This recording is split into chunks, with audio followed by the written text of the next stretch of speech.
Pues continuamos con la segunda sesión de esta primera parte dedicada a los derechos de los negocios internacionales y lo hacemos con dos ponencias, una del catedrático ya conocido y presente que es Ángel Espiniella Menéndez, que nos va a hablar del nuevo texto refundido de la ley concursal y el derecho internacional privado.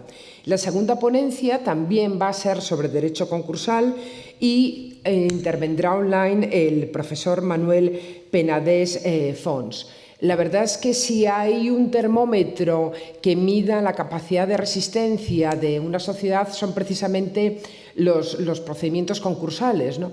Que siempre son ese termómetro que nos da la dimensión de las crisis que son económicas, laborales y sociales, ¿no? Y a todos estos problemas y sus implicaciones en derecho internacional privado se va a dedicar las siguientes dos ponencias por dos especialistas máximos en esta materia.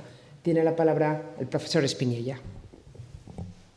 Bueno, muchas gracias. Me corresponde a mí presentar las novedades del texto refundido de ley concursal. Lo hago, bueno, tras agradecer, ya lo hemos hecho en la inauguración, a la organización, a la profesora Ana Fernández y a la Universidad de Alcalá la invitación. Y lo hago siguiendo o haciendo una pregunta: si ha habido un camino paralelo entre el derecho de la Unión Europea y la ley concursal. Ustedes saben que había un reglamento europeo de insolvencia del año 2000, que tuvo una ley concursal en paralelo del año 2003, una versión 2.0 del reglamento en el año 2015, que tiene una versión paralela de ley concursal, el texto refundido del año 2020, y nos preguntamos si efectivamente se ha seguido esa vía paralela. A todo esto, además, por si ya fuera complejo ver el íter, nos encontramos con que hay un anteproyecto de reforma del texto refundido de ley concursal, que se aprueba en 2020 y ya va a ser reformado para incorporar una directiva. Bien, para ver si hay vidas paralelas, corresponde recordar que podríamos distinguir un supuesto íntegramente europeo, la empresa griega que tiene un establecimiento en España, y eso se regularía por el Reglamento Europeo de Insolvencia. Podemos hablar de un supuesto no europeo, la empresa mexicana que tiene un establecimiento en España, y ese se regiría íntegramente por la ley concursal. Y el caso más problemático sería el supuesto mixto, la empresa europea que tiene bienes, un establecimiento en México y que, por tanto, pues, tiene una convivencia del texto del Reglamento Europeo con la ley concursal. Sobre estos escenarios, lo que quiero plantear aquí a la hora de resumir las novedades son tres reflexiones. Una sobre el concurso principal, otra sobre el concurso territorial y una tercera sobre un concurso que vamos a llamar multinacional y que al final les explicaré un poco en qué consiste. Bien, vamos con el concurso principal. Estamos pensando en una empresa española que tiene un establecimiento en México. El concurso principal es aquel que se abre donde está el centro de intereses principales, por eso hablamos de empresa española, y afecta a todos los bienes del deudor donde quiera que se encuentre. La primera pregunta que tenemos que hacernos es si para este caso necesitamos reformar o necesitamos a la ley concursal, porque claro, si la empresa es española y tiene centro de intereses principales en España, los tiene la Unión Europea, y si los tiene la Unión Europea, lo aplicable es el reglamento. Por tanto, podemos decir, bueno, no hay novedades relevantes, o si lo son, no son aplicables o no tienen relevancia práctica en el marco de la ley concursal. Si esto es así, si es verdad que esta respuesta admite matices, y admite en concreto tres matices. Admite tres matices. Primero, si me permiten la expresión, versión 3.0, ese anteproyecto de ley concursal de reforma de la ley concursal, incluye los procedimientos preconcursales y paraconcursales, los planes de reestructuración y los acuerdos o las aperturas de negociaciones. Y claro, si estos están regulados en el Reglamento Europeo de Insolvencia, pues a esa empresa española no le vamos a aplicar las normas de internacional privado de la ley concursal. Pero si no están incluidos o si no se van a incluir, y así ocurrirá si son de carácter reservado o confidencial, entonces sí que esa normativa de derecho internacional privado sería incluso aplicable a una empresa española, aunque esté en la ley concursal. Segundo aspecto que les quería destacar del concurso principal. En el reglamento tenemos una referencia muy clara a la movilidad del centro de intereses, ¿no? De forma que si tenemos una empresa griega, voy a recurrir al ejemplo griego por los encuentros que tenemos en el día de mañana y nuestros diálogos con nuestros colegas griegos, una empresa griega que desplaza su domicilio social a España en los últimos 3 meses, la presunción de que el centro de intereses se encuentra en el domicilio social, en el nuevo, en España, no rige. Si es un profesional, la presunción a favor de un desplazamiento del establecimiento principal, el centro de actividad del profesional, a España desde Grecia, no rige si se ha producido en los 3 meses anteriores al concurso. Y si eres un consumidor de Grecia que te desplazas a España, la presunción de que el nuevo centro de intereses está en España por trasladar tu residencia habitual no rige si han pasado 6 meses. Bueno, la pregunta es, esta regulación sobre movilidad que tenemos en el Reglamento Europeo de Insolvencia, ¿cómo o qué reflejo tiene en la ley concursal? En el nuevo texto no hay ningún reflejo. Se ha heredado una normativa que teníamos que decía que si a los 6 meses, si el concurso se pedía en los 6 meses anteriores o posteriores a la declaración del concurso, pues que el desplazamiento del domicilio social no servía. Bien, es una normativa de la versión 1.0 que se ha heredado en la versión 2.0, no se ha introducido ninguna modificación a este respecto. Es una normativa que no está ajustada al reglamento, porque habla de 6 meses, mientras que en el reglamento son desplazamientos en los últimos 3 meses. Pero la pregunta es si verdaderamente debemos regular ese desplazamiento. Es decir, si yo tengo que regular en la ley concursal qué ocurre si una empresa que tiene su domicilio social en España traslada su domicilio social a México. O qué ocurre si una empresa mexicana que tiene su domicilio social en México traslada su domicilio social a España. ¿Debe regular esto la ley concursal?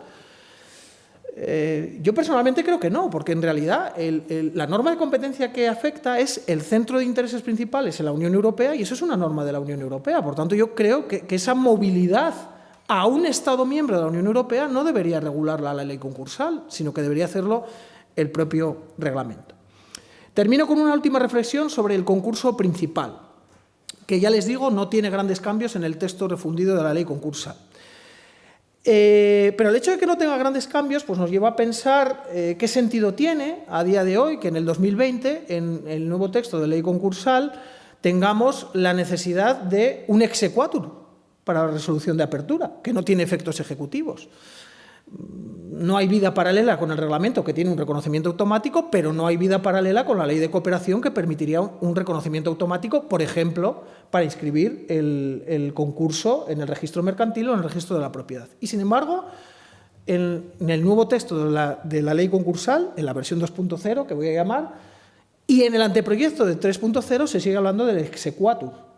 Pero no solo del exequatur, se sigue hablando de la reciprocidad, del criterio de reciprocidad como régimen que nosotros ya considerábamos más o menos actualizado y modernizado con la ley de cooperación y, sin embargo, en los textos concursales que tienen preferencia a la ley de cooperación por su especialidad, pues se siguen mencionando la reciprocidad. Bien, esto por lo que respecta al concurso principal. La segunda idea que les quería trasladar tiene que ver con el concurso territorial. El concurso territorial, ya lo saben, sería esa empresa griega que tiene un establecimiento en España. Y, por tanto, en España se puede abrir un concurso solo para esa sucursal que tenemos en nuestro territorio, afectando solo a los bienes que tenemos en España. Afectando solo a los bienes que tenemos en España. Este sería el modelo europeo y, en relación con modelos hacia afuera, hacia terceros estados, pues sería el caso de empresa mexicana con una sucursal en España. Empresa mexicana con una sucursal en España. Bien, el reglamento europeo introdujo, en su segunda versión, introdujo unos avances muy positivos que la ley concursal no ha reflejado en nuestras relaciones con terceros estados. ¿Cuáles son esos avances? En concreto son 2. El reglamento europeo sostiene que si hay un concurso principal a la empresa griega en Grecia, en España se abriría un concurso territorial sobre los bienes en España si hay un establecimiento, salvo que el administrador griego nos diga, oye, no interesa abrir el concurso, en el análisis coste-beneficio sale más costoso que los beneficios que vamos a tener, yo hago un compromiso con los acreedores españoles de que me comprometo a que sin abrir concurso en España vais a cobrar según lo previsto por la ley española y nunca vais a cobrar menos dinero de lo que os daría la ley española. Y me ahorro así el tener que abrir el concurso en España. Bien, este compromiso unilateral que sustituye a abrir un concurso, la pesada carga de abrir un concurso con un juez mercantil, un administrador concursal, etcétera, etcétera, no está prevista en la reforma, en el texto refundido, en la versión 2.0 de la ley concursal. La versión 3.0, la reforma, el anteproyecto que está pendiente, sí que hace una mención, pero sigue pensando en una mención de derecho preconcursal en aplicación del Reglamento Europeo de Insolvencia. Por tanto, no lo extiende a las relaciones con terceros estados. Es decir, una empresa mexicana con sucursal en España, el administrador mexicano no puede llegar a los acreedores españoles y decir, mirad, no abráis el concurso porque va a ser peor, no vamos a tener ningún beneficio, yo me comprometo a que cobréis según lo previsto por la ley española. No puede hacer ese compromiso. La segunda novedad en concursos territoriales que introdujo el Reglamento Europeo de Insolvencia es una cosa muy interesante y con mucho efecto en los trabajadores, que en el fondo son los acreedores más sensibles. Nuestra empresa griega abre un concurso, se declara insolvencia en Grecia, tenemos un establecimiento en España no hay concurso, se abre solo en Grecia, es un concurso principal, pero se introdujo el matiz de que en todo caso, aunque en España no hubiera un concurso, los derechos de los trabajadores, es decir, si se extingue o no se extingue la relación laboral internacional, siempre sería fijada por el juez del centro de trabajo, por el juez español, por el juez donde están los trabajadores trabajando, aunque no hubiera concurso territorial en España. Repito, se abre el concurso principal en Grecia, en España no hay concurso, pero será el juez español el que decida qué ocurre con los contratos de trabajo de los trabajadores que prestan servicios en España. Esta idea, que es muy positiva y que es ODS 16 en sentido estricto, el acceso a la justicia, bueno, en sentido estricto, en sentido un poco amplio, pero esta idea no la recogemos en la ley concursal en nuestras relaciones con terceros. No la recogemos en el texto 2.0, pero en el 3.0 sí se va a incluir. Y eso es un avance muy interesante. De forma que yo tengo una empresa mexicana que se declara en concurso en México y aún así, aunque en España no haya concurso, va a ser el juez mercantil español, no el juez de lo social, sino el juez mercantil, el que decidirá qué ocurre con los contratos de los trabajadores españoles en el sentido de prestar servicios en España. Aunque en España no haya concurso. Esto es un avance muy interesante, deja alguna pregunta en el aire. ¿Qué ocurre con el reconocimiento del concurso mexicano que se pronuncie sobre los trabajadores en España? Yo creo que habrá que hacer un reconocimiento parcial, reconocimiento del concurso, pero no para las relaciones laborales españolas. En resumen, un planteamiento muy interesante. Y esa versión 3.0 que vamos a modificar y que va a salir sí o sí porque incorpora la Directiva 2019 sobre reestructuraciones, con lo cual no sabemos con qué versión, pero sí que el anteproyecto va a ir para adelante, tiene una modificación de la Ley de Cooperación Jurídica Internacional, no solo pensada para concursal, nace al hilo de lo concursal, pero se extiende o se va a extender para toda situación de cooperación jurídica internacional y en concreto es ese famoso artículo 4 de las comunicaciones directas entre jueces, que en el ámbito concursal funciona muy bien. Bueno, pues se da una regulación un poco más detallada de la que teníamos hasta ahora en la Ley de Cooperación. Bueno, básicamente se permite oral y escrito, pero se permite a las partes que hagan alegaciones, se les invita a que estén presentes en esa comunicación oral o escrita entre jueces e incluso, bueno, se pide que se grabe la comunicación o se levante acta. Bueno, hemos visto novedades en el concurso principal, hemos visto novedades en el concurso territorial. Nos queda una tercera idea relativa al concurso que yo he llamado multinacional, ¿no? Que fue la gran novedad del reglamento de 2015, el Reglamento Europeo 2.0, el concurso que afecta a un grupo multinacional de sociedades, a sociedades de distintos países, ¿no? Aquí ya el escenario es más completo. Tenemos a una empresa española que tiene a una sociedad filial en Grecia y que tiene a una sociedad filial en México, ¿no? Este sería nuestro escenario interno y nuestro escenario externo. Bien, la cooperación, concurso en España para la matriz española, concurso en Grecia para la filial griega, esa cooperación va a ir por el Reglamento Europeo de Insolvencia. Es una cooperación muy adelantada, a mi juicio, con un exceso de artículos. No hacía falta pasar de 0 a 20 artículos sobre cooperación en grupos multinacionales, sino que había que hacer algo más funcional, pero bueno, una cooperación muy avanzada en la que hay un coordinador del grupo multinacional, hay un plan de actuación y de coordinación de dicho grupo y bueno, tiene una regulación ciertamente detallada. Pero claro, al administrador concursal que tengo en España para la sociedad española, no solo tiene que cooperar con el administrador griego que está llevando el concurso de la sociedad griega, tiene que mirar para México, porque ahí tengo una sociedad filial. Esa cooperación no va por el reglamento, esa cooperación va por la ley refundida, y la mala noticia es que, de nuevo, no hay vida paralela entre el texto refundido y el reglamento, y no se dispone absolutamente nada, sobre cómo hacer esa cooperación.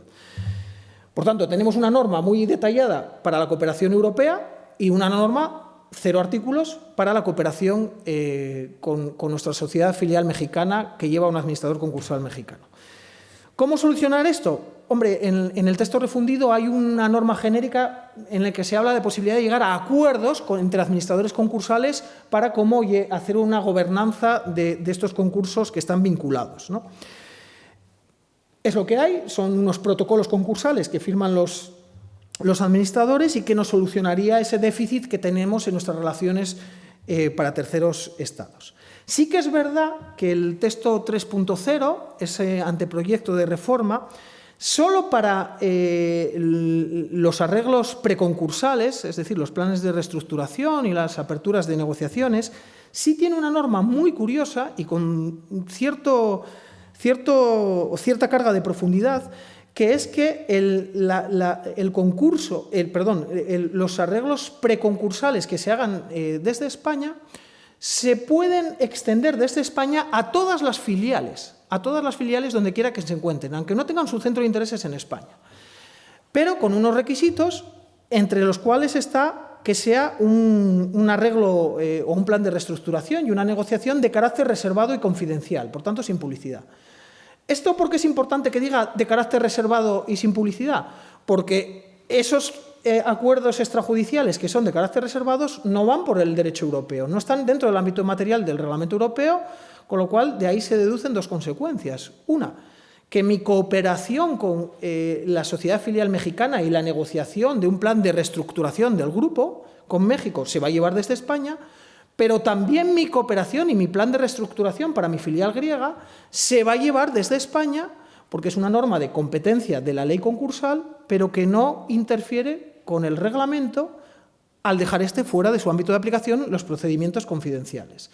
Por tanto, es una norma, como ven, técnicamente compleja, pero que puede dar cierto resultado para hacer planes de reestructuración globales. Termino con unas pequeñas conclusiones, con unas breves conclusiones. La primera, no hay caminos paralelos. El Reglamento Europeo de Insolvencia, ya desde el año 2015, en su segunda versión, ha ido un paso más allá que la Ley de Concursal de 2003 no tenía y la versión 2.0 no ha seguido. Por tanto, no existe ese camino paralelo. Ese texto refundido ni mejora ni actualiza las normas que teníamos de ley concursal. La renumera, la reubica, pero verdaderamente no hay ninguna relevancia. Sí que lo hace, sí que mejora y actualiza ese anteproyecto de ley concursal, ese 3.0 del que les he hablado, y mejora y mucho respecto de los grupos multinacionales y respecto de los trabajadores. La última conclusión, seguimos olvidando la existencia de un exequatur para el régimen concursal, que ya es un islote en medio del reconocimiento automático que se viene admitiendo con toda naturalidad, y seguimos imponiendo un régimen de reciprocidad que ciertamente sigue desfasado y que debería aprovecharse ese anteproyecto para corregirse. Muchas gracias.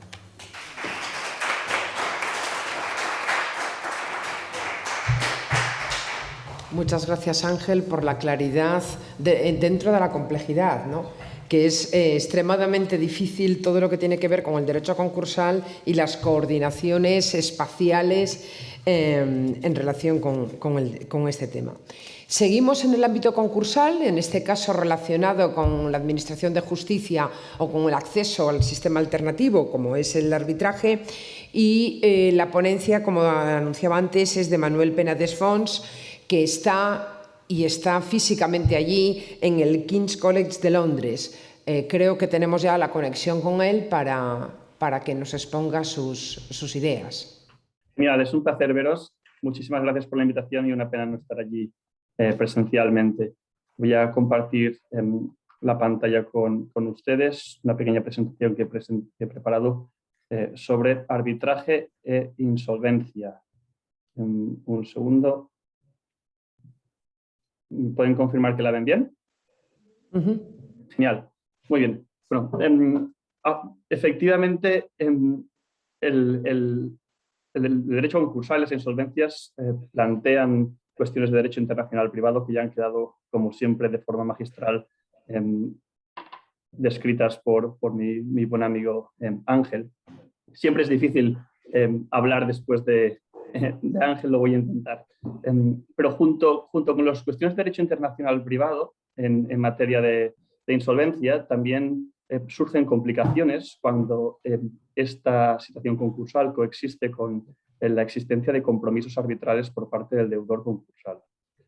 Es una posible combinación de disciplinas que algunas voces anuncian va a darse cada vez con más frecuencia como consecuencia de la posible ola de procedimientos concursales que está a la vuelta de la esquina una vez se levanten las ayudas públicas ante la situación actual.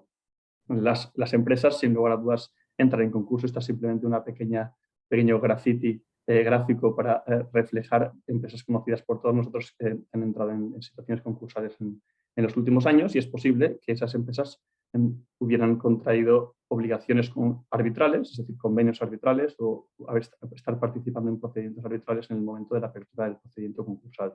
Estos procedimientos arbitrales podrían ser procedimientos puramente domésticos o, mucho más frecuentemente, procedimientos arbitrales con partes extranjeras o con sede en el extranjero.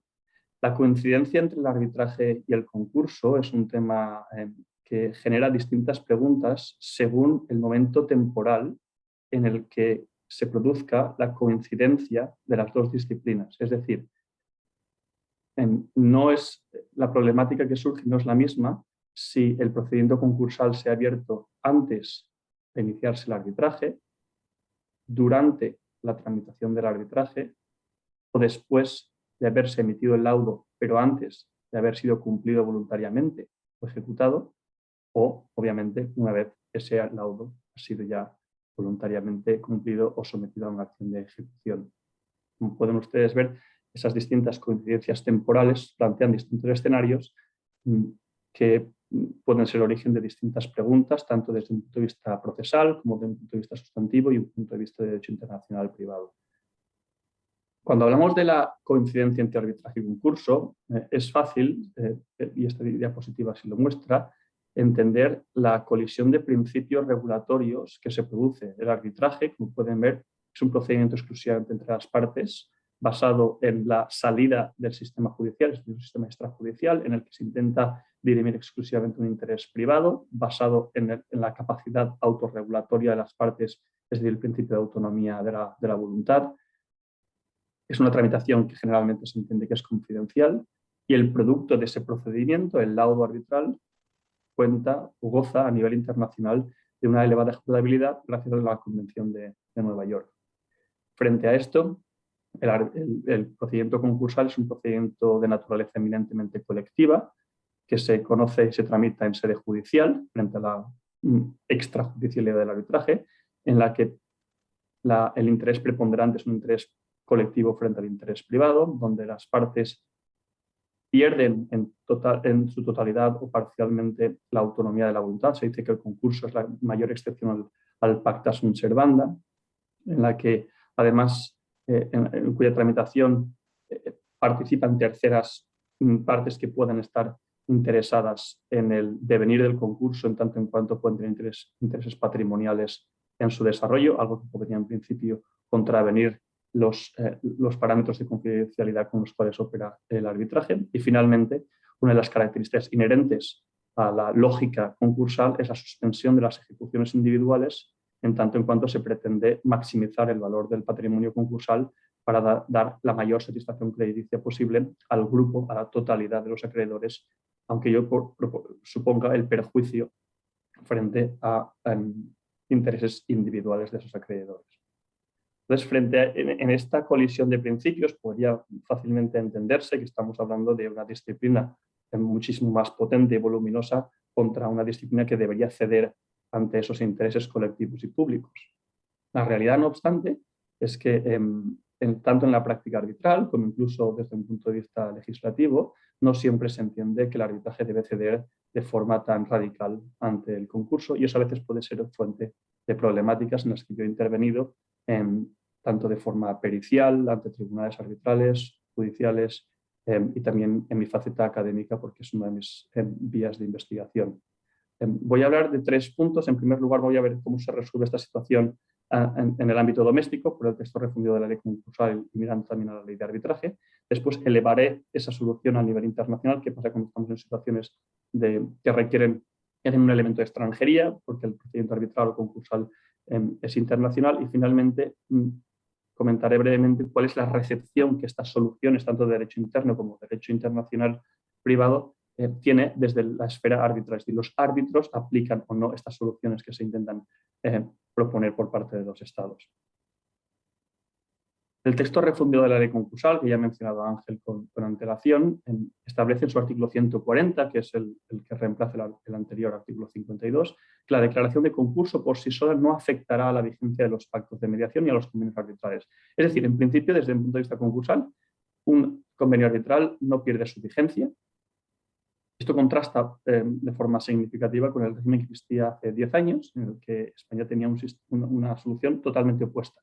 La apertura de un procedimiento concursal implicaba que los convenios arbitrales quedaban sin valor y efecto. El segundo apartado del artículo 140 establece que los procedimientos arbitrales en tramitación continuarán hasta la firmeza del laudo. Es decir, por una parte, los convenios arbitrales mantienen su vigencia y los procedimientos arbitrales continúan hasta la firmeza del laudo. Es decir, en principio, el concurso no es un evento significativo para la operatividad ordinaria del mecanismo arbitral. Se puede decir incluso que el arbitraje es beneficiario de una discriminación positiva frente al sistema judicial o la vía judicial ordinaria, en tanto en cuanto, si bien es cierto que los procedimientos judiciales continúan hasta la firmeza de la sentencia, eso lo establece otro artículo, el 137 del texto refundido, los nuevos procedimientos judiciales en el ámbito doméstico quedan cubiertos por lo que es la vis attractiva concurso, es decir, la fuerza de atracción, la concentración competencial del juez mercantil del concurso frente a las competencias que pudieran tener los órganos, distintas autoridades judiciales del mismo territorio. Así lo establece el artículo 52 y 136, que son los artículos del antiguo artículo 8 de la ley concursal. Es decir, mientras que el arbitraje puede comenzar porque sus convenios arbitrales mantenían su vigencia, los nuevos procedimientos judiciales tienen que concentrarse ante el juez mercantil. Hay una diferencia de tratamiento que podía, en algunos casos, llegar a plantearse si es una discriminación positiva del arbitraje justificada o no. Lo mismo ocurre incluso con medidas cautelares. En tanto en cuanto las medidas preconcursales, las medidas cautelares adoptadas antes del concurso, tanto por jueces como por árbitros, continúan siendo vigentes, salvo que el juez concursal ordene su suspensión o levantamiento, pero las medidas postconcursales en materia de vía judicial tendrán que ser adoptadas exclusivamente por el juez del concurso, mientras que en materia arbitral los árbitros seguirán siendo competentes para adoptar medidas cautelares, incluso que puedan afectar al patrimonio concursal. Y también, otra vez, nos obliga esto a plantearnos si efectivamente el arbitraje es tratado con excesiva benevolencia, si nos hemos pasado de frenada ese régimen de 2011 al régimen actual que trata el arbitraje de forma tan benevolente. Es una pregunta, no estoy posicionándome, pero es una pregunta que estoy planteando.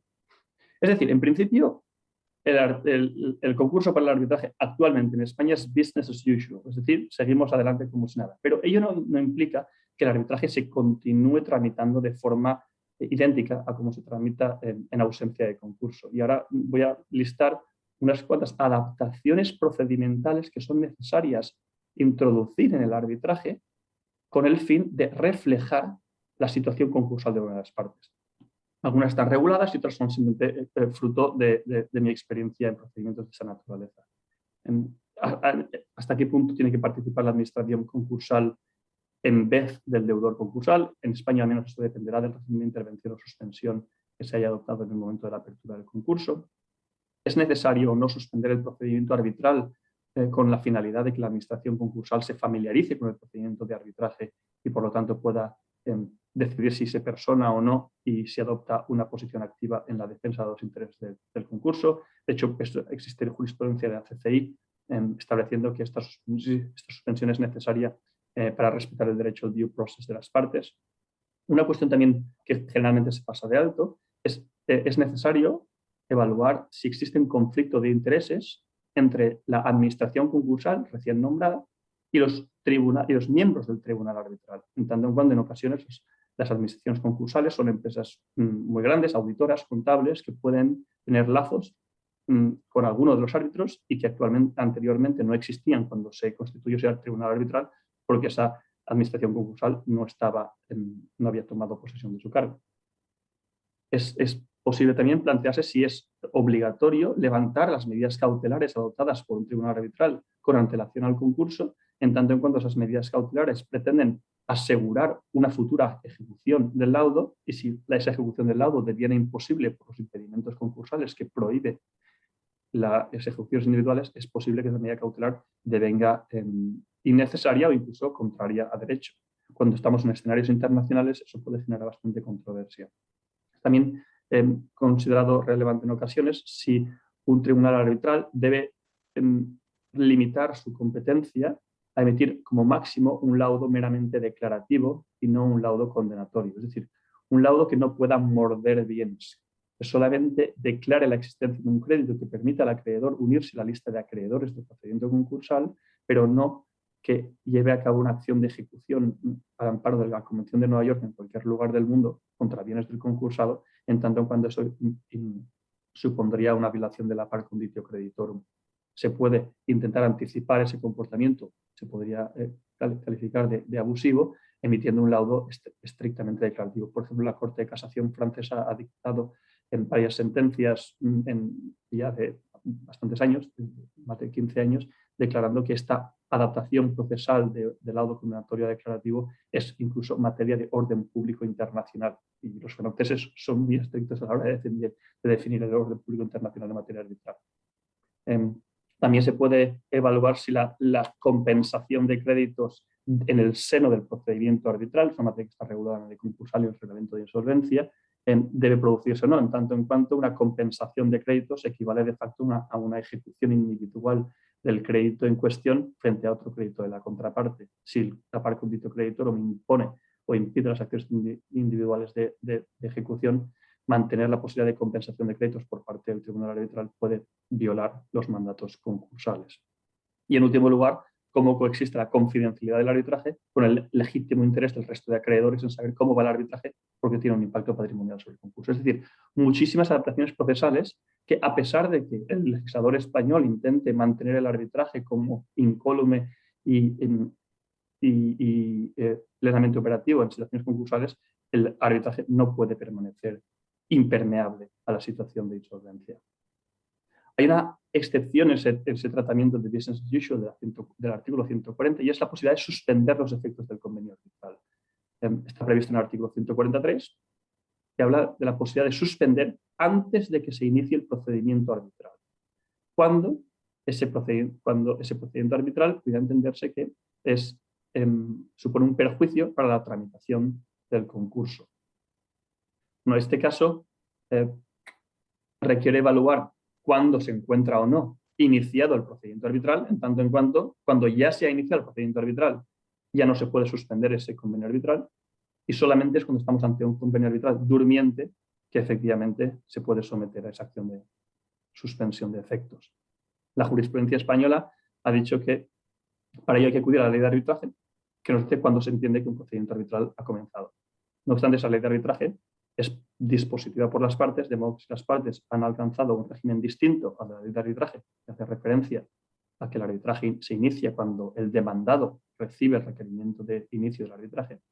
Si las partes, mediante la elección de unas reglas de arbitraje, por ejemplo, han de facto contratado o pactado un régimen distinto, como por ejemplo sería el artículo 4.2 de las reglas CCI, prevalecerá esas reglas CCI y por lo tanto el arbitraje se considerará iniciado o no cuando se cumplan esos requisitos, lo cual tendrá un impacto sobre la capacidad de suspender o no el convenio arbitral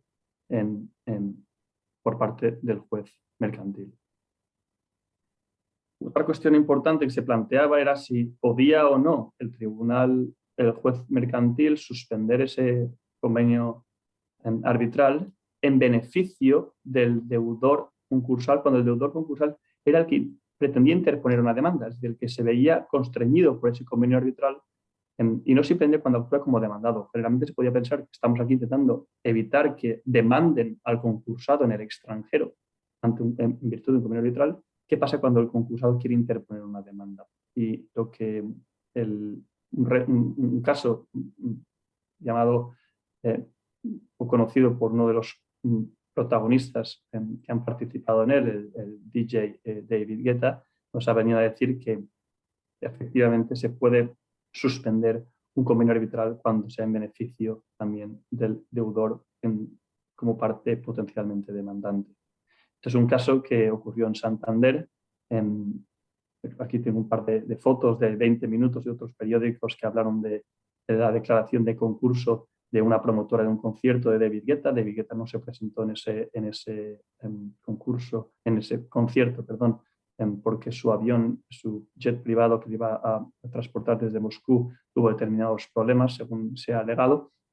Como consecuencia, todos los asistentes se vieron privados del concierto, estando ya en la sede del concierto. Eso produjo un concurso a la promotora, y en ese concurso el mayor bien, el mayor ítem de la masa activa del concurso es la reclamación que la promotora tiene contra David Guetta por los daños producidos por su no comparecencia en el concierto. Lo que ocurría es que en ese contrato de prestación de servicios entre David Guetta y la promotora existía un convenio arbitral con sede en Londres, sometido a derecho inglés y sin elección de reglas arbitrales. Entonces se planteaba el administrador concursal, el juez en el juzgado de lo mercantil de Cantabria, si que había la posibilidad o no de suspender ese convenio arbitral con el fin de que él pudiera interponer una acción judicial ante David Guetta, que en aquel caso permitía traer la disputa a los juzgados de Cantabria, que son los mismos que conocían del concurso. Y en ese caso, el juzgado del mercantil, en la resolución que tienen ustedes en la pantalla, de 2020, ha decidido que efectivamente sí se puede suspender el concurso, el convenio arbitral, porque ello permite defender los intereses del concurso. Es una resolución que tiene a bien citar mi tesis doctoral, aunque yo no participé para nada en ese procedimiento. Se me informó a posteriori que el juez de lo mercantil había entendido que los criterios que yo defendía en mi tesis doctoral eran apropiados para resolver ese caso, y efectivamente decide suspender el convenio arbitral. También hay una cuestión de derecho internacional privado aquí que es importante, y es que el juez de lo mercantil entiende, y esto es efectivamente relevante desde un punto de vista de derecho internacional privado, que cuando se suspende un convenio arbitral, eso no significa que automáticamente juegue la visa atractiva a concursos, y por lo tanto se quede con esa disputa el juez de lo mercantil, sino que juegan las normas de atribución de competencia. Cuando estemos en el seno de una disputa internacional, jugarán las normas de competencia judicial internacional en materia civil y mercantil. ¿Y eso por qué? Porque el propio texto refundido de la ley concursal, en su artículo 56, nos indica que la competencia del juez concursal en disputas internacionales se limita únicamente a aquellas acciones que tengan su fundamento jurídico en la legislación concursal y guarden una relación inmediata con el concurso. Es decir, si la disputa no es estrictamente derivada con el concurso y una acción puramente contractual, como la del caso de David Guetta, es una acción civil y mercantil ordinaria, seguirá regiéndose su competencia por las normas que rijan la competencia en esos casos. Que puede ser la Convención de Nueva York si hay un convenio de arbitraje, aunque en este caso quedaba suspendido, o las reglas del Reglamento Bruselas I, o la Ley de Cooperación Jurídica Internacional, o el Convenio de la Haya si una cláusula de atribución de competencia, o Lugano, etcétera, etcétera. Y esta es una consideración que puede ser importante porque a la hora de valorar los beneficios de suspender el procedimiento, de suspender el convenio arbitral, no hay que compararlo con económicamente conocer del procedimiento en casa por el juez mercantil, sino con que puede haber otro tribunal competente en virtud de esas normas de competencia que sea el que conozca el asunto, y por lo tanto se sigue generando unos costes que también produzcan un perjuicio para la tramitación del concurso. Llevo 19 minutos y medio, se me había dicho entre 20 y 25, voy a ver un par de minutos más si a la organización le parece bien y con eso intentaré concluir. Cuando estas disputas se elevan al plano internacional, no todos los estados tienen el mismo tratamiento, proporcionan el mismo tratamiento del arbitraje. España es muy favorable, pero otros estados suspenden o impiden o prohíben el arbitraje de forma muy tajante en situaciones concursales. Y es por ello que el Reglamento Europeo de Insolvencia nos proporciona unas normas sobre qué ley se aplica para determinar los efectos del concurso sobre el arbitraje. El artículo 7.2 del Reglamento de Insolvencia nos dice que los efectos de la apertura de un procedimiento de insolvencia sobre acciones individuales se determinará por la ley del concurso. Es decir, la ley del concurso nos dice si podemos interponer o no acciones nuevas contra, en virtud de estos convenios arbitrales. Sin embargo, si el procedimiento arbitral está ya en curso, no rige la ley por concursos, sino que rige, según el artículo 18, la ley de la sede del arbitraje. Es decir, en principio, la pendencia del arbitraje vuelve a ser otra vez un elemento determinante para ver si aplicamos la ley del concurso, como es la regla general del reglamento de insolvencia, o aplicamos la ley de la sede.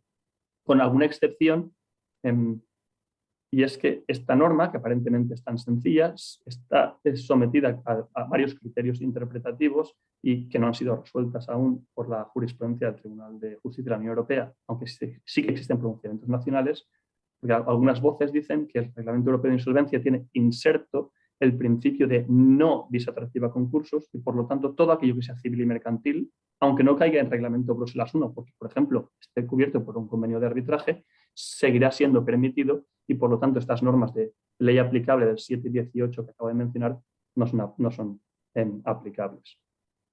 Y, en último lugar, ¿todo esto se aplica en arbitraje? Pues, desgraciadamente, aunque quede tan bonito todo lo que acabo de decir, no siempre se presta atención a esta solución. ¿Y ello por qué? Porque la lógica arbitral con la que actúan los tribunales arbitrales no habla de concurso en ningún lugar. Ellos hablan del deber de dictar un laudo ejecutable y un laudo válido.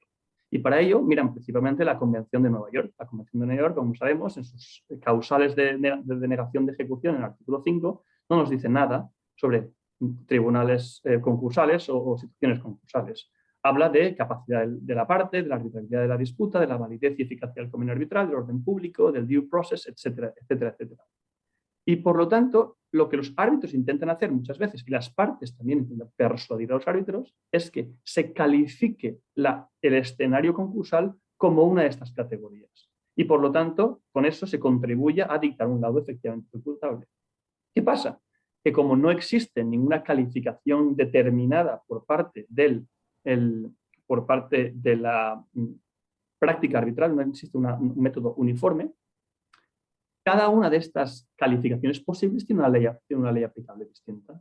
De modo que, en la realidad, según los intereses que una parte pretenda defender, calificará la situación a través de una categoría u otra con el fin de obtener el resultado material de se puede arbitrar o no se puede arbitrar que interese a sus clientes. Y esa es la realidad. Y como consecuencia de esto, la IBA, la International Bar Association, ha emitido un toolkit que es el resultado de 2 años de trabajo que he presidido yo junto con compañeros de Nueva York y de Londres, en el que hemos creado un método en virtud del cual los tribunales arbitrales pueden evaluar cuál es el impacto del concurso sobre el arbitraje.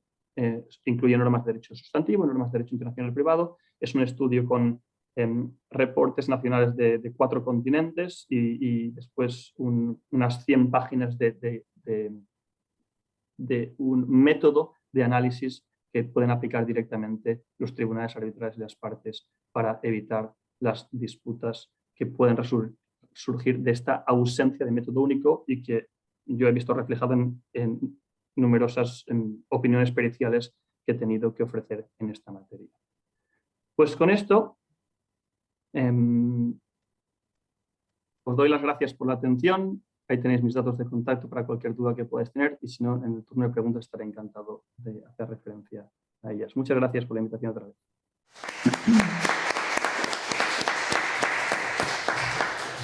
Muchas gracias, Manuel, también por la claridad en la exposición de un tema realmente complejo.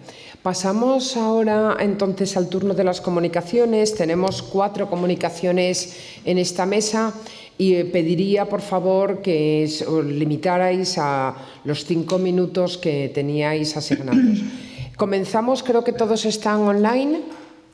Comenzamos con María José Castellanos Ruiz, que es profesora ayudante doctora de Derecho Internacional Privado en la Universidad Carlos III de Madrid, que nos va a hablar sobre el funcionamiento de los registros internacionales sobre aeronaves, tanto tripuladas como no tripuladas, es decir, los drones. Tienes la palabra, María José. Muchas gracias. En primer lugar, quería agradecer a los organizadores de este magnífico foro, porque la verdad es que todas las ponencias son realmente interesantes y que hayan aceptado mi comunicación. Sin más, voy a empezar con la presentación, que como son 5 minutos, pues he de ser un poquito rápida. Efectivamente, voy a hablar del funcionamiento de los registros de aeronaves, tanto tripuladas, que es lo que entendemos como un avión comercial, como no tripuladas, que son denominados comúnmente drones, porque como todos sabemos, los drones, el Convenio de Chicago los definió como aeronaves. Entonces, dentro de aeronaves incluimos tanto las tripuladas como las no tripuladas. Y voy a explicar un poco cuál es el funcionamiento de los registros, de las garantías, de los derechos y de otras titularidades, que se ha vuelto bastante complejo a raíz de las nuevas normas que hay, como el Convenio del Cabo y el Protocolo Aeronáutico, que han hecho que sean cada vez sea un asunto cada vez más complejo.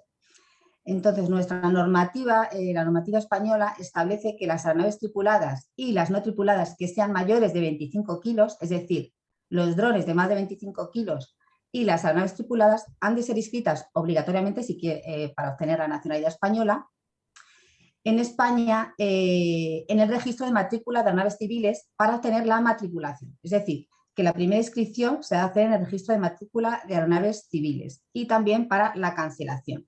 Por un lado tenemos este registro, que es básicamente administrativo, puramente administrativo, pero por otro lado tenemos el registro de bienes muebles de Madrid, que es donde se deben incluir, además de las titularidades, las cargas y los gravámenes, que básicamente en el caso de las aeronaves es la hipoteca mobiliaria y la prenda sin desplazamiento.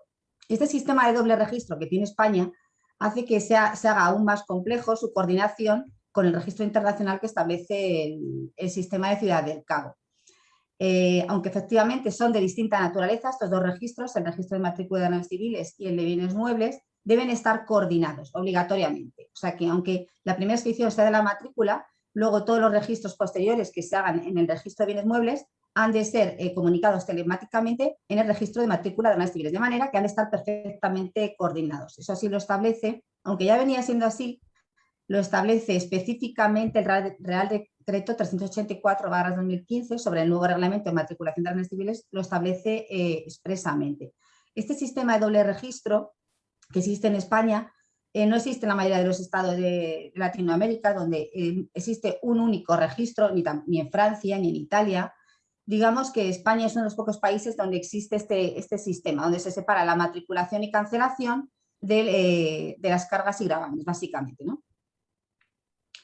Esto por un lado. Entonces, esto ha hecho que sea especialmente complejo la instauración en España del registro internacional.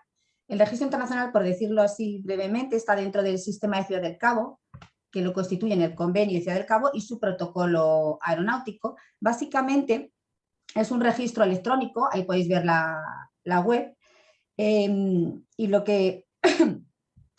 y el convenio, para explicar un poco qué consiste el convenio y su protocolo, fueron creados para facilitar el leasing y la financiación basada en activos como son los bienes de equipo aeronáutico, de manera que establecen un régimen jurídico internacional para la constitución, la inscripción y, sobre todo, la ejecución de las garantías internacionales. Este es un registro puramente publicístico y el Convenio de Ciudad del Cabo tiene dos pilares. Por un lado, la constitución de la garantía internacional y, por otro lado, el registro.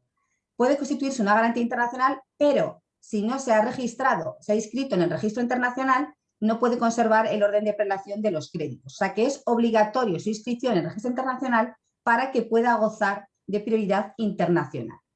el objeto de inscripción no es el deudor, sino el bien en sí mismo. Y el acreedor, en ese sentido, cuando lo escribe esta garantía, preserva su rango por prioridad cronológica frente a otras garantías escritas y, por supuesto, tal y como han venido hablando de la insolvencia, en caso de insolvencia.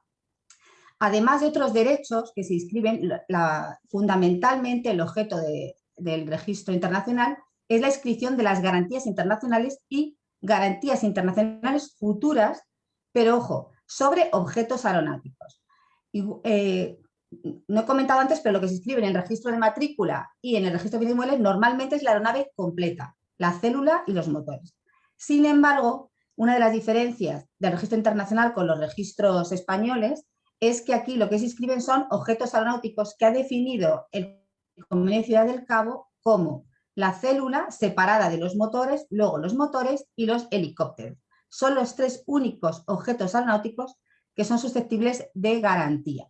Y tiene que ser obligatoriamente en virtud de un contrato constitutivo de garantía, un contrato con reserva de dominio, de arrendamiento o de venta. Bueno, la aplicación a las ventas está bastante limitada y sería muy extenso si lo explicara, pero bueno, en principio también se aplicaría en parte a las ventas, sobre todo el sistema registral.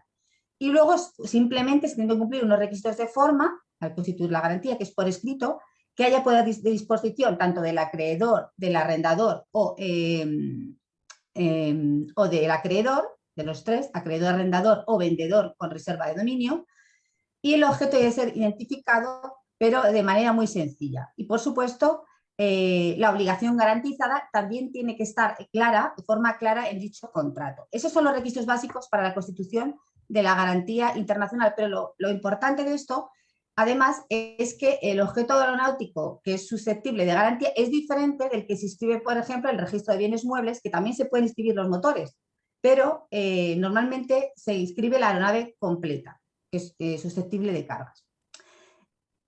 España, en este sentido, designó el registro de bienes muebles de Madrid como punto de acceso autorizante al registro internacional. Hemos dicho que es una página web, pero para que el interesado lo pueda escribir previamente debe solicitar un código al registro de bienes muebles para poder inscribirlo. La mayoría de los estados que han firmado que ha tenido mucho éxito este sistema de Ciudad del Cabo han establecido un punto de acceso autorizante. Solo Arabia Saudí estableció un punto de acceso directo y, como fue un caos, lo tuvo que cambiar posteriormente a punto de acceso autorizante. O sea que España ha seguido un poco la línea de lo que han hecho todos los países. De manera que el interesado en inscribir esta garantía internacional tendrá que solicitar un código alfanumérico que se le dará en 24 horas y es él, el propio interesado, o sea, no lo hace nadie en el registro de bienes muebles, a pesar de la difusa redacción que tiene la disposición adicional 6ª en relación a este asunto en el reglamento de matrícula de naves civiles, en realidad esta inscripción no la tiene que hacer el registro de bienes muebles, la tiene que hacer el propio interesado. Y no se pueden pedir ningún requisito más de los que haya establecido el registro de bienes muebles para otros derechos constituidos conforme a la legislación española. No se pueden pedir más requisitos, salvo los establecidos por el Convenio de Ciudad del Cabo. Entonces hay unos sencillos formularios, que esto ya se realizó en el año 2017, que están en el registro a través de la web del registro mercantil, y ahí podéis ver básicamente lo que incluye, que es matrícula, modelo, unos sencillos datos, el negocio jurídico, los intervinientes y la firma. Con esos sencillos datos, sencillo formulario, se le dará este código y el interesado podrá inscribirlo. Esto en cuanto a las células de aeronaves, porque es verdad que los motores pueden registrarse directamente a través de la web. O sea que el interesado no tiene que pedir ninguna autorización, lo puede hacer directamente. ¿Por qué no se piden más requisitos? Porque la garantía internacional va a subsistir con los efectos propios del convenio y su protocolo aeronáutico. Por ejemplo, la Federal Aviation Administration sí que pide más requisitos en su registro, porque ellos tienen un registro único en el que, además de la matriculación de la aeronave, se le dan ciertos derechos, se pueden registrar ciertos derechos sobre la misma, y necesita que se aporte toda la documentación necesaria para la inscripción de cualquier derecho conforme a la legislación estadounidense. Esto en realidad está desvirtuando el sentido del convenio, porque se trata de que sea un registro, del registro internacional, se trata de un registro centralizado y que no añada más condiciones de las establecidas por el propio registro. El problema que surgió en España con que el registro de bienes muebles fuera el punto de acceso autorizante es que cuando se otorgaba el código alfanumérico, el interesado muchas veces no procedía a la inscripción de la garantía en el registro internacional. Entonces, se planteaba el problema de que cuando se solicitaba una certificación de cargas sobre esa aeronave, resultaba que el registrador tenía que decir que estaba libre de cargas, cuando no era así, cuando se había solicitado un código ya alfanumérico. Entonces, lo que se decidió es que se hiciera la anotación preventiva de garantía internacional y si posteriormente se aportaba la documentación y se cumplían los requisitos que conforme a la legislación española establece para que se genere ese derecho, pues entonces, posteriormente, era anotado definitivamente. Y si efectivamente posteriormente el interesado no quería que cumpliera los requisitos de acuerdo a la legislación española, sin embargo, ya tiene los efectos propios de la garantía internacional, porque la garantía internacional subsiste. Ese es otro de los problemas que se plantearon, pero ha sido solucionado, con lo cual actualmente funciona perfectamente y se están realizando las inscripciones de las garantías internacionales. En cuanto a esto, como he comentado, la obligación de las aeronaves tripuladas y las no tripuladas de más de 25 kilos, hay que añadirle, y ahora vamos a ver si aplicaría el sistema de Ciudad del Cabo a los drones o no, es que la nueva normativa europea, a partir del 1 de enero de 2021, ha establecido la obligación del registro del operador de aeronave no tripulada, es decir, de un dron de más de 250 gramos. Cuando hablamos de dron, no lo he dicho al principio, pero nos referimos a un dron, sería una aeronave tripulada por control remoto, porque las aeronaves autónomas todavía no hay normativa que permita que su vuelo completamente autónomas no es posible. Solo es posible la aeronave tripulada o controlada por control remoto. Pues es obligatoria desde el 1 de enero de 2021, a raíz de la nueva normativa europea en materia de drones, que se registre el dron mayor de el operador de dron, no el dron, el operador de dron de más de 250 gramos, con el objetivo de que sea responsable de cualquier problema en relación con este dron, porque puede haber muchos. Dado que el dron es utilizado en teoría como un juguete, se vende como un juguete, pero en realidad es muy peligroso porque si estrella puede chocar contra personas, edificios, infraestructuras críticas, aeropuertos, etc. Sin embargo, no parece que el sistema de Ciudad del Cabo pueda ser de aplicación a las células o los motores de los drones. ¿Por qué? Por su bajo valor económico, ya que el sistema de Ciudad del Cabo establece que sea de aplicación a aeronaves, a células de aeronaves que pesen más de 2.750 gramos y en el caso de las mercancías, de que lleve mercancías o que pueda llevar a más de 8 personas. En la actualidad, un dron no está pensado para que lleve, los nuevos drones para llevar personas, pueden llevar prácticamente a una persona o dos, como mucho.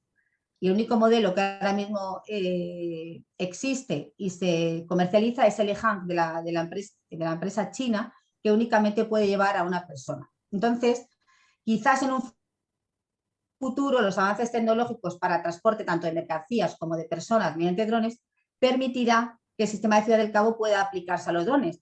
Pero de momento, con los requisitos de capacidad y de carga, no parece que exige el convenio, no parece que sea aplicación, pero como veis, por un lado, el operador de aeronave va a estar registrado cuando sea mayor de 250 gramos y la aeronave no tripulada también de más de 25 kilos es obligatorio que tenga una matrícula, o sea que para tener la nacionalidad española. Y sin más, pues esta ha sido mi intervención y muchas gracias por su atención. No sé el tiempo que he tardado. Más de 5 minutos. Más de 5 minutos. Os agradecería a todos, por favor, que os limitéis al tiempo asignado, porque el programa es muy apretado y todos tenéis el mismo derecho a intervenir, ¿no? Bueno, muchas gracias en todo caso a María José por contarnos lo que se nos viene encima, nunca mejor dicho.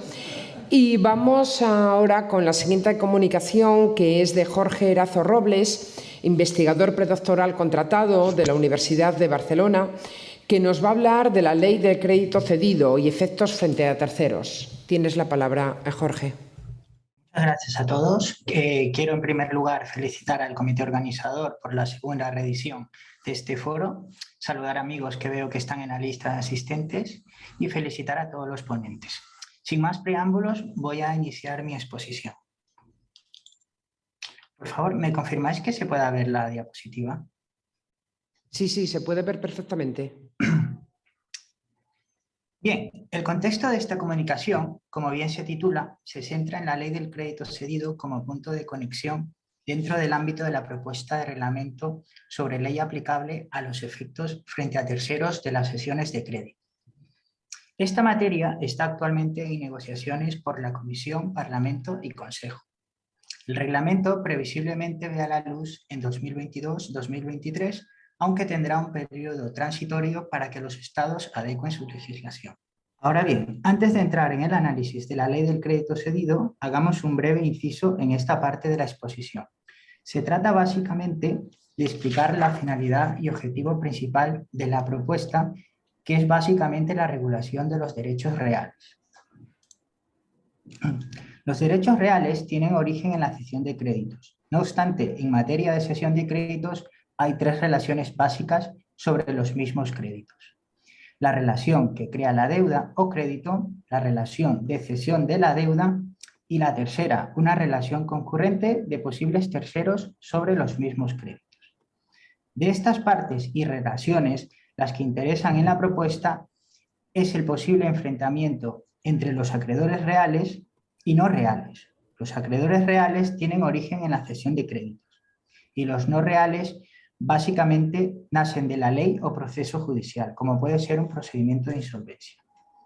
Pero lo particular de la conexión ley del crédito viene a continuación. Es decir, que la ley que decide el problema concurrente del acreedor real y no real es la ley que origina la deuda o ley del crédito. Es decir, una ley contractual en un instrumento pasa a considerarse una ley real en otro instrumento. En este orden de ideas, pasemos a revisar las particularidades de la ley del crédito cedido como ley real. No vamos a insistir en que la propuesta de reglamento establece un sistema de regla general y de excepción. Aquí solo vamos a centrarnos en su excepción. Para esta tarea, creemos que son necesarias tres preguntas básicas en esta exposición. No podemos responder a todas por motivos de tiempo y del resto de las comunicaciones. Dichas preguntas son: ¿cuál es el origen de esta ley? ¿Por qué la propuesta, en vez de fijar todos los derechos reales bajo una regla, establece una excepción? Y una tercera y última, ¿para qué materias queda delimitada? La primera pregunta, en cuanto a su origen, puede ser respondida mediante el análisis de las formas en que se documentan los distintos tipos de contrato. En unos casos, los empresarios que requieren de financiación custoran un único contrato y en otros varios contratos. Todo dependerá de la actividad del empresario que desarrolla en el mercado. Leemos los siguientes ejemplos. En el ejemplo número 1 del sector de los préstamos bancarios, el concedente custodia varios contratos. Esto puede suceder cuando una entidad financiera ubicada en Países Bajos, pero con sucursales en París, Varsovia, Madrid o Viena, se plantea vender distintas carteras de crédito para refinanciar sus actividades. Una cartera A de deudores bajo contratos sujetos a derecho francés y una cartera B de deudores bajo contratos sujetos a las distintas leyes de las sucursales. En cada cartera, la entidad financiera obtiene el derecho de reclamar una deuda Q frente a sus distintos deudores. La solución: cada deuda está documentada en distintos contratos sujetos por autonomía de la voluntad a elección del derecho de las distintas sucursales. La ley del crédito o del cedente a elección de las partes del contrato de cesión son las dos opciones para regular los efectos reales. Léase, por ejemplo, el artículo 4.3 de la propuesta. En cambio, en el ejemplo 2, para el sector de los contratos financieros, estos tienen lugar en los mercados de capitales bursátiles o extrabursátiles. Generalmente hay muchas o varias opciones, pero todas ellas quedan documentadas en un único contrato o contrato marco, y que es la guía para liquidar cada operación de saldo a favor o en contra. Esto puede suceder cuando las contrapartes A y B, domiciliadas la primera en Luxemburgo y la segunda en España, acuerdan un contrato financiero EñE, con ley aplicable del derecho inglés. Una operación se liquida y por ello A obtiene el derecho de reclamar una deuda Q frente al deudor B. Solución: las deudas están documentadas en un único contrato, sujeto por autonomía de la voluntad al derecho inglés.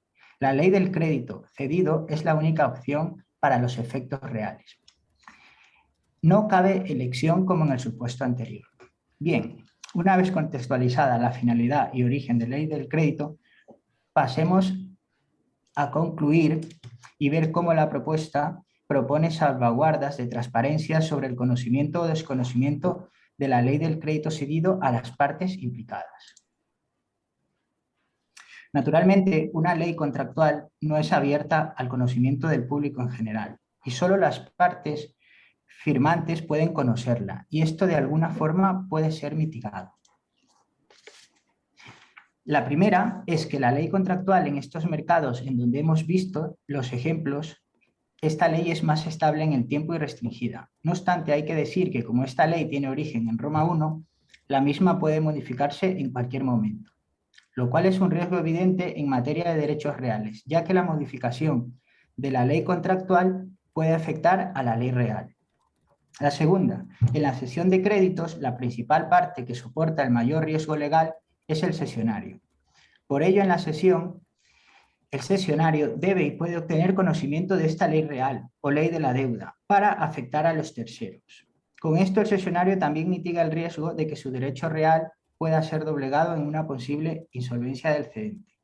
Y tercera y última, los posibles terceros en estos mercados tienen una mayor capacidad de absorción del riesgo y de poder monitorizar o vigilar la solvencia de su deudor o contraparte.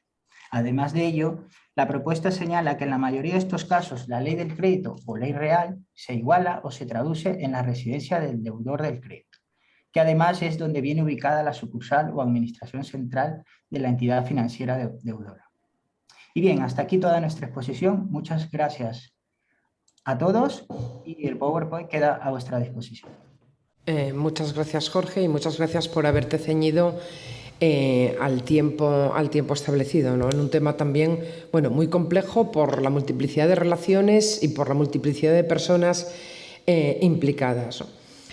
Vamos con la tercera de las comunicaciones, que es la de Ana Carolina Albanese, de la Universidad Argentina de la Empresa, que nos va a hablar de los negocios de la industria de la moda y las repercusiones endógenas y exógenas a partir del 2020. Carolina, tienes la palabra. Hola, muchísimas gracias. Buen día querido país de España.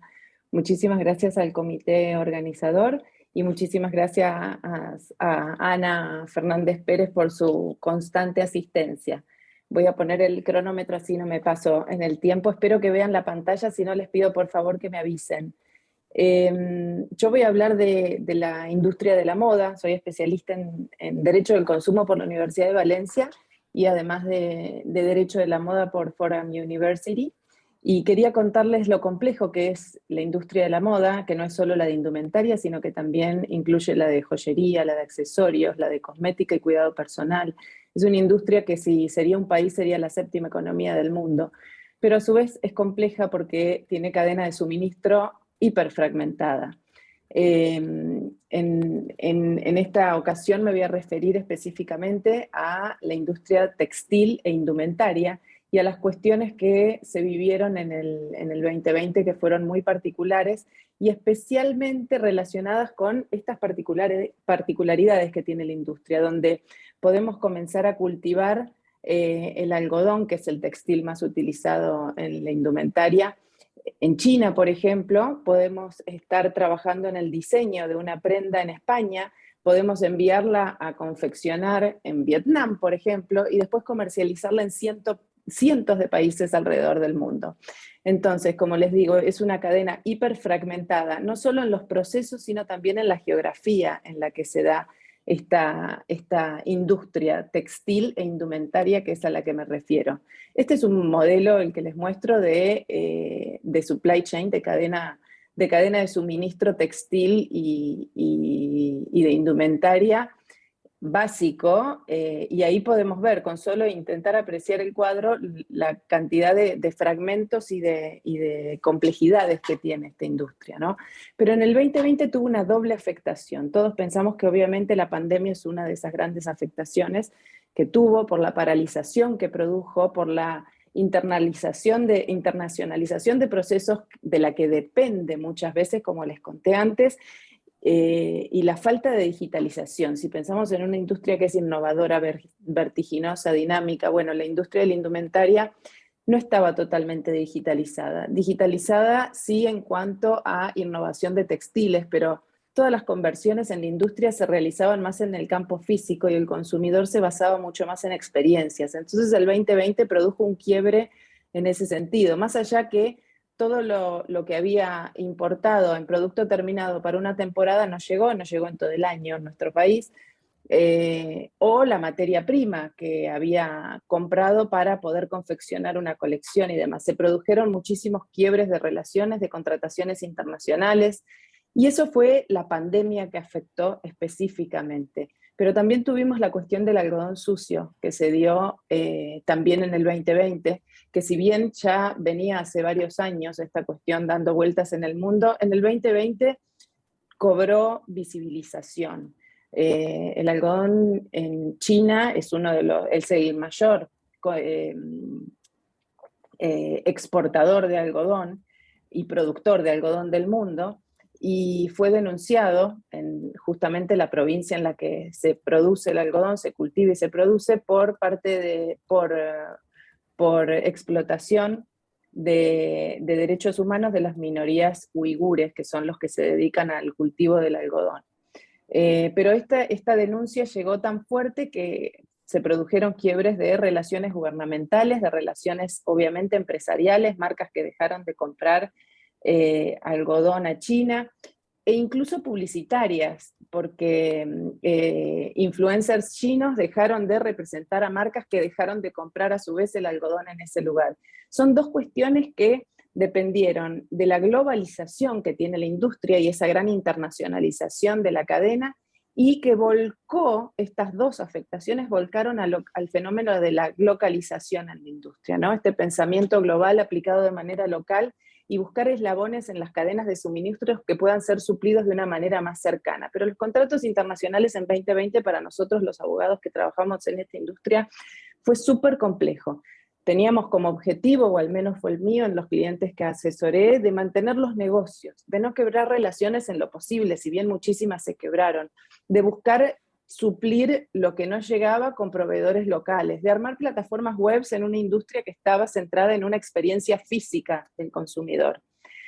Tuvimos que pensar en un asesoramiento estratégico e integrador. Obviamente nos valimos de las herramientas supranacionales del derecho, como la Convención de Viena para la compraventa de mercaderías, como los principios UNIDROIT, como el Convenio de Singapur y la ley de mediación de UNCITRAL que mencionaron otras colegas en comunicaciones anteriores, y también pensar en forma de resolución de conflictos ágiles y en favor de las contrataciones vigentes. Ya me estoy pasando de mi tiempo, así que llego a las conclusiones muy rápidamente para decirles que la industria se vio muy afectada por el 2020, y los cambios que venían dándose en un periodo que se pensaban que se iban a dar en un periodo de 5 a 10 años se dieron en meses.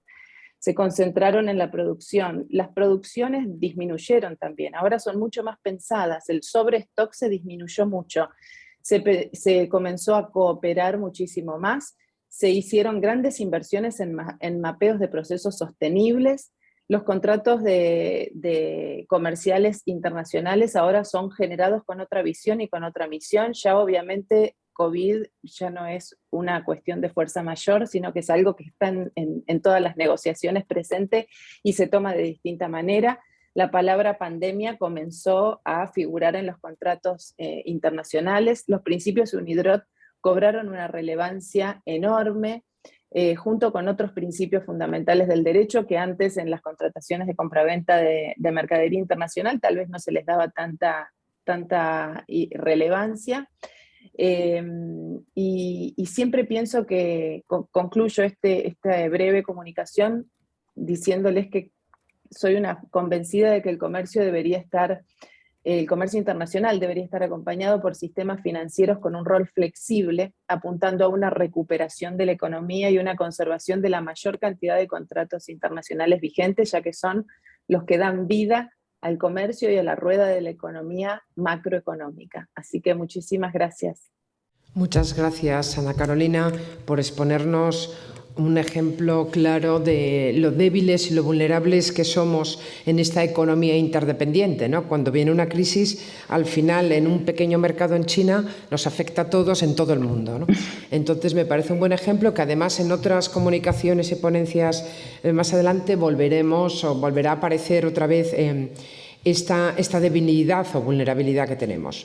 Terminamos con la última de las comunicaciones, que es de Eva Jiménez Palma, profesora de Derecho Internacional Privado de la Universidad de Málaga, que nos va a hablar de la fiducia inmobiliaria y el concepto de obligaciones contractuales en el Reglamento Roma I. Eva, tienes la palabra. Muchas gracias. Reitero las felicitaciones y agradecimientos a la organización y particularmente a la profesora Ana Fernández. Trataré de ser muy breve.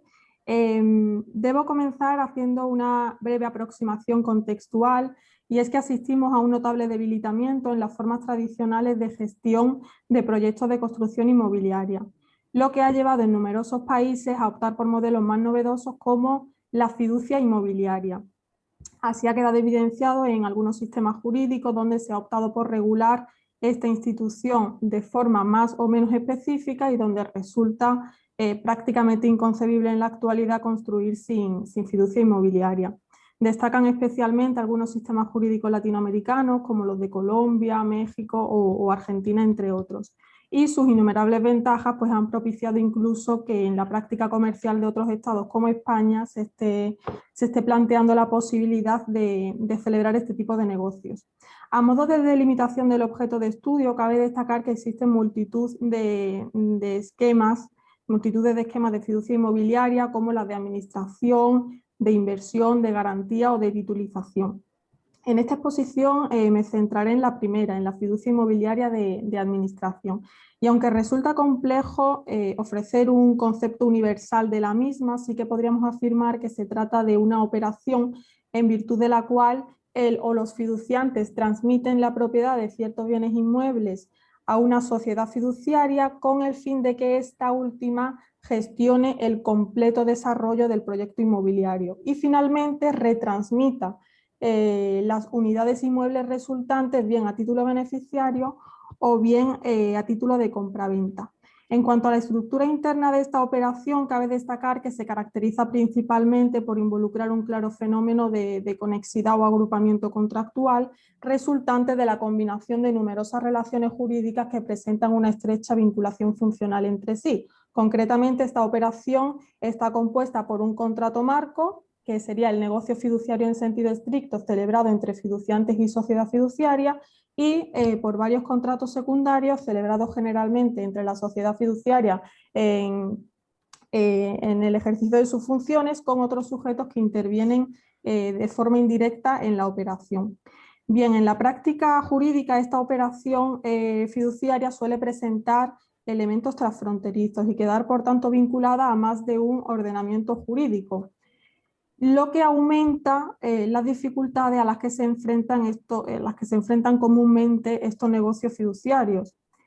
Y es que la disparidad normativa que nos muestra el derecho comparado en esta materia no solo hace cuestionar la validez de este negocio y su eficacia interpartes y frente a terceros, sino que es el caldo de cultivo de numerosos problemas de calificación para determinar la ley aplicable a la operación.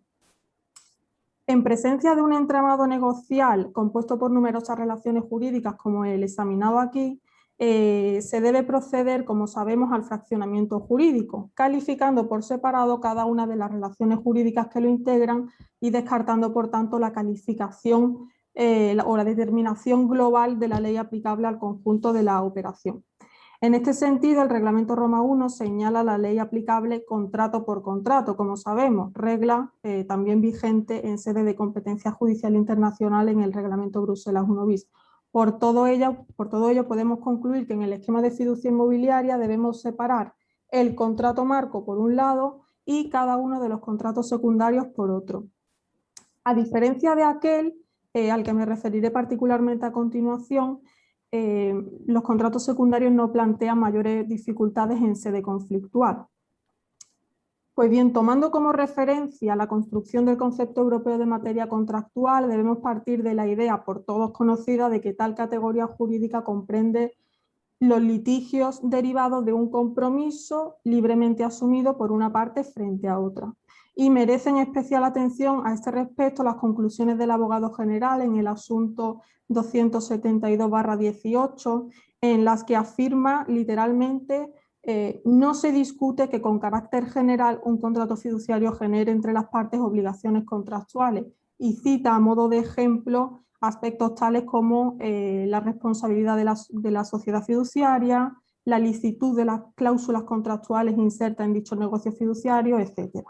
Por todo ello concluimos que tanto la validez de la fiducia inmobiliaria como todos los aspectos relativos al contenido obligacional de la misma quedan comprendidos en el ámbito de la Lex Contractus y por tanto del Reglamento Roma I. Y me gustaría finalizar esta exposición planteando muy brevemente algunas de las dificultades que surgen al tratar de subsumir el contrato marco, es decir, el negocio fiduciario en sentido estricto, en las normas de conflicto del Reglamento Roma I, sobre todo, como sabemos, en defecto de ley aplicable.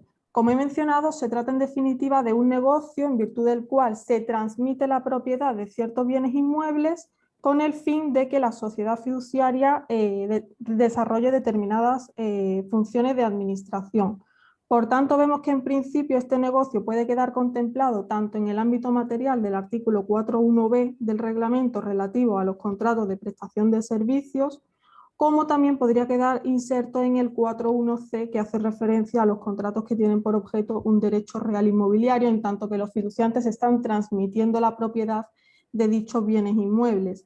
Pues atendiendo a la regla prevista en el apartado segundo de dicho precepto, el legislador europeo se decanta por la ley del Estado en el que se encontraría la sede de la sociedad fiduciaria como prestadora del servicio, y no la ley del Estado en el que se encuentre situado el bien inmueble.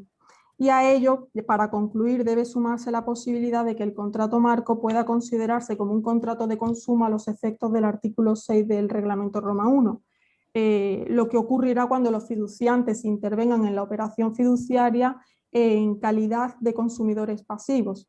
Pues en estos casos la ley aplicable sería otra distinta, la ley del Estado en el que se encuentre la residencia habitual de los fiduciantes. Esto es todo, muchas gracias y espero haberme ceñido al tiempo. Muchas gracias, Eva. Sí, te tuviste el tiempo. Teniendo en cuenta las dificultades derivadas de la construcción y de la arquitectura jurídica que nos has tenido que explicar en 5 minutos, ¿no? No sé si hay tiempo ahora mismo para alguna pregunta. 5 minutos, alguna pregunta que quiera formular alguno de los asistentes presenciales o virtuales. No sé si hay alguna cuestión que se haya planteado en el chat. Bueno, la complejidad de los temas hace que yo creo que en estas horas ya ni siquiera seamos capaces de formular una pregunta sobre estas diferentes y enriquecedoras cuestiones que se han planteado en esta sesión. Si no hay ninguna pregunta, levantamos temporalmente la sesión durante una breve pausa y agradecemos mucho a ponentes y a comunicantes sus intervenciones, sus ideas y sus aportaciones. Muchas gracias.